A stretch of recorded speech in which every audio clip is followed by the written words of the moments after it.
Dalam topik sejarah dan pengenalan tanah suci Mekah dan Madinah, sebagai seorang Muslim, kita perlu tahu kedua-dua kota ini ialah tempat paling tersuci dan teragung di muka bumi Allah Subhanahu Wa Taala. Jabal Arafah atau lebih dikenali sebagai Jabal Rahmah di Makkah merupakan tempat pertemuan dua insan yang menganggap diri mereka berdosa, iaitu Nabi Adam dan isterinya Hawa. Dalam surah Al-A'raf ayat 23, Allah telah berfirman, Qala Rabbana zalamna anfusana wa illam taghfir lana wa tarhamna lanakunanna minal khasirin. Mereka berdua merayu, Ya Allah, Ya Tuhan kami telah menzalimi diri kami sendiri, dan jika Engkau tidak mengampunkan kami dan tidak memberi rahmat kepada kami, nescaya jadilah kami orang-orang yang rugi. Sewaktu di syurga, mereka telah kalah dengan hasutan iblis laknatullahi alaih. Tetapi Allah telah mengilhamkan mereka agar bertaubat dan beristighfar serta meminta ampun kepada Allah Subhanahu wa taala. Fatalaqqa Adamu min rabbih kalimatin fataba alaih. Innahu huwat tawwabur rahim. Kemudian Allah telah mengajar Nabi Adam cara-cara bertaubat dengan menyebut beberapa perkataan. Lalu Allah menerima taubatnya. Sesungguhnya Dialah Allah yang Maha Pengampun lagi Maha Mengasihani. Surah Al-Baqarah ayat 37. Sejarah Makkah juga tidak lengkap dengan sejarah Nabi Ibrahim dan isterinya Hajar dan puteranya Ismail alaihi salam. Perintah Allah Subhanahu wa taala kepada Nabi Ibrahim untuk meninggalkan keluarganya Siti Hajar dan Ismail alaihi salam di Makkah Al-Mukarramah menunjukkan kepada ketaatan Nabi Ibrahim kepada Allah Subhanahu wa taala dan kekuatan tawakalnya dalam rancangan Allah.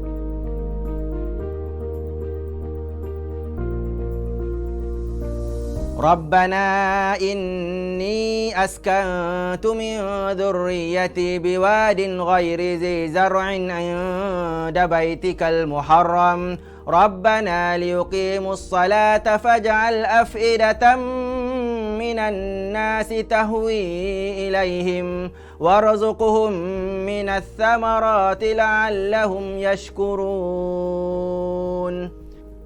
Wahai Tuhan kami, sesungguhnya aku telah menempatkan sebahagian daripada zuriat keturunanku di sebuah lembah, tanah suci Makkah, yang tidak ada tanaman padanya, di sisi rumahmu yang diharamkan untuk dicerobohi. Wahai Tuhan kami, mereka ditempatkan di situ supaya mereka mendirikan sembahyang dan memakmurkannya dengan ibadat. Oleh itu, jadikanlah hati sebahagian daripada manusia tertarik, suka dan gemar kepada mereka, supaya mereka datang beramai-ramai ke situ.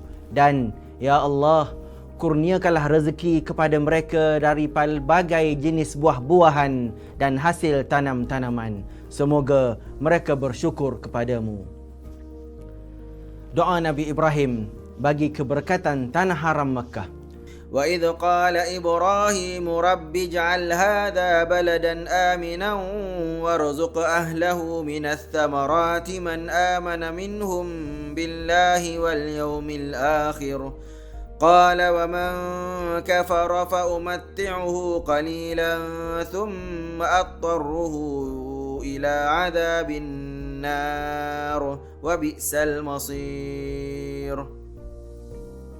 Dan ingatlah ketika Nabi Ibrahim berdoa dengan berkata, Wahai Tuhanku, jadikanlah negeri Makkah ini negeri yang aman sentosa, dan berikanlah rezeki dari pelbagai jenis buah-buahan kepada penduduk-penduduknya, iaitu orang-orang yang beriman kepada Allah Subhanahu wa taala dan hari akhirat di antara mereka. Allah berkata, permohonanmu diterima, tetapi sesiapa yang kufur dan ingkar, maka aku akan beri juga mereka bersenang-senang menikmati rezeki itu untuk sementara waktu di dunia. Kemudian aku memaksanya dengan menyeretnya ke neraka, dan itulah seburuk-buruk tempat kembali. Surah Al-Baqarah ayat 126. Sedikit lagi mengenai sejarah tanah haram Makkah. Makkah dahulunya merupakan kawasan yang tidak berpenghuni.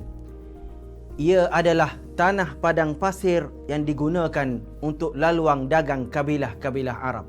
Sewaktu Siti Hajar ditinggalkan bersama puteranya Ismail alaihissalam dan mereka mula menetap di Makkah Al-Mukarramah, suku Jurhum yang singgah di Makkah telah memohon keizinan daripada Siti Hajar untuk bermukim di sana.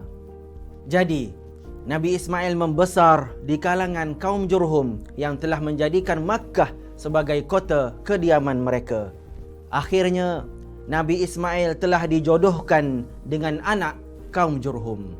Penjaga Kaabah ketika itu, Qusay bin Kilab, berjaya menyatukan suku Arab menjadi satu bangsa kabilah Quraisy yang sangat disegani. Rasulullah sallallahu alaihi wasallam juga dilahirkan semasa kegemilangan Quraisy di bawah pimpinan Abdul Muttalib.